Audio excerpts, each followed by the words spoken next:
Hey guys, my name is Ben, and I'm going to be talking about circumcision, as you can already tell based on the title of this video. And the reason why I want to talk about circumcision is because I just want to share out my personal experience with it. And what I mean by that is, when I was a baby, I did not get my foreskin removed at the time, because, my parents decided not to. I recently got it removed last summer of 2016. If you're a girl or you just don't know what a circumcision is, well, I'll kind of explain it to you. And gotta use this marker because, I just had this laying in my room. And I would use a banana, and that would be a perfect example, but I'm not a healthy eater, and I don't eat banana, so I can't use that as an example. So put it like this. Pretend this is a penis, right? This is the head. Notice how there's nothing covering this? Well, that's how it is with an actual dick. If there's nothing covering the tip of it, that means you're circumcised.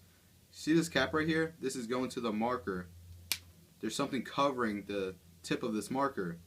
In this case, there's something covering, which is extra skin on the tip of a penis, and that means you're uncircumcised. And this used to have been me. I wasn't this circumcised. I used to have been this uncircumcised. Okay, so now that you guys know what a circumcision is, I'm going to explain why I decided to do it, and why, if you're a guy out there and you're uncircumcised, I wouldn't recommend getting your foreskin removed. First reason, and this is a very important reason, it's going to ruin your sex life. Seriously, sex is not going to be the same anymore. Trust me, it's not. It's just going to feel a little rough. You may like it rough, but you'll see what I mean if you ever, decide to chop your tip. Not only that, but it's going to be really rough, trying to pleasure yourself, And I could go on and on and on about why you shouldn't get your chopped off, but I should say that for another video. I can go on saying why you shouldn't get your chopped off because this video is going to be like 20 minutes long if I do that. So I might just save that for another video. But those right there are just a few examples why you shouldn't get circumcised. And, oh snap, Lucy Hale just uploaded a photo on IG. I'll get to that later. But anyway, okay, now I'm going to get to the process of my surgery, which happened on July 20th, 2016. So I called my doctor, and I called him, and I told him about what I wanted to do with my body.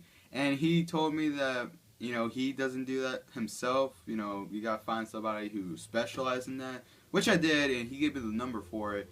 I called up, I scheduled an appointment, and apparently you have to be eligible for this surgery. You have to. I mean, that kind of surprised me. I didn't know that, but lucky for me, I was. When I arrived to the doctor's, first thing I had to do was piss in a cup to make sure there's no bacteria in it, because if you have bacteria in it, that's one reason why you can't get circumcised.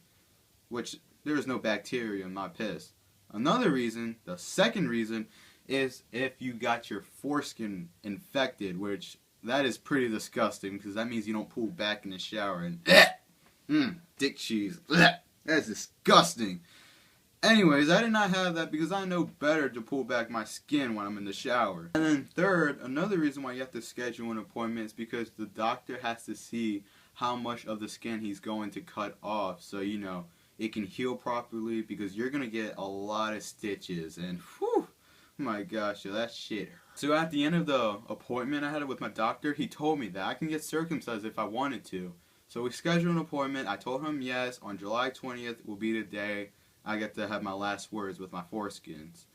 And I used to have a special bond with it. I'm not going to lie, I do kind of miss it, but I do not regret getting it removed, because I really did not like the way it looks. It bothers me that much that I would just get it removed. I don't want to deal with that for the rest of my life. And there are some things you cannot do. So a week before surgery, you cannot take any pills like, Motrin, Advil. You can take Tylenol, and that's pretty much the only thing you can take at the time. The day before, you cannot eat until 9 p.m. After 9 p.m., you cannot eat anything. You have to get surgery on an empty stomach. And I'm just like, nope, I'm going to eat. If I'm hungry, I'm hungry, so I'm going to eat something. I'm hungry right now, so I'm going to eat this. These little Wonka nerds thing. I'm going to finesse this joint. Day of the surgery, I remember waking up at 8 in the morning, and I don't know why I woke up so early, because The surgery didn't happen until 3 in the afternoon. I was really hungry. I could not go the rest of the day without eating anything, so I ate some donuts from Dunkin' Donuts, and I finessed that joint, and it filled me up. Then I remember I wasn't supposed to do that, and it did affect me later on. As time went by, it was getting close to the time of surgery, so I was there waiting patiently, until they called my name. They called my name, went to get changed into some blue suit, show you a picture of it. I remember they had to, some nurse had to stick a needle inside of it, and oh my god, yo, that alone hurt badly. That hurt. I'll show you a picture of that. By the way, I was just talking about my hand, just to let you know. I was not talking about my dick. Although, they did stick a needle in my dick. Oh my god, that hurt.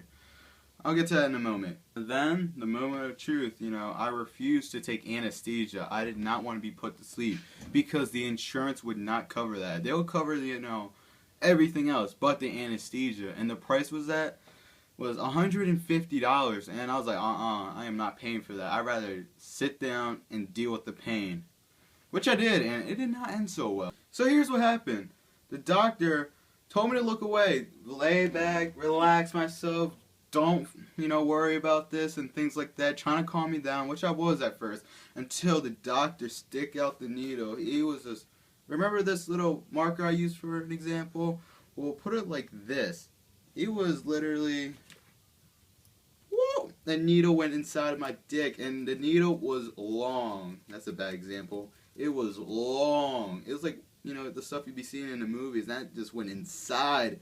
Oh my god, yo, that was the worst pain of my life. I could not stop crying when that happened. I was like, see, I wish I paid $150 for this. Not only that, after the doctor pulled out the needle and I was still crying, laying on the bed, still thinking that my dick was going to be okay, which it was at the end, but when he pulled out them scissors, and it was a special kind of scissors, it's not like, the scissors you'd be using to cut paper, not like that, it's like, some scary shit to look at, especially for your dick. I could not stop freaking out when this was happening, because, yo, this is my dick. I do not want it to get chopped off. I'm not trying to offend anyone by any means, but I do not want to become a tranny, having a mangina. So, the doctor did everything he could to calm me down. I tried to be relaxed, but you gotta understand, this is my dick. This is the tip of my dick, It's going through a crisis, especially not having it no more.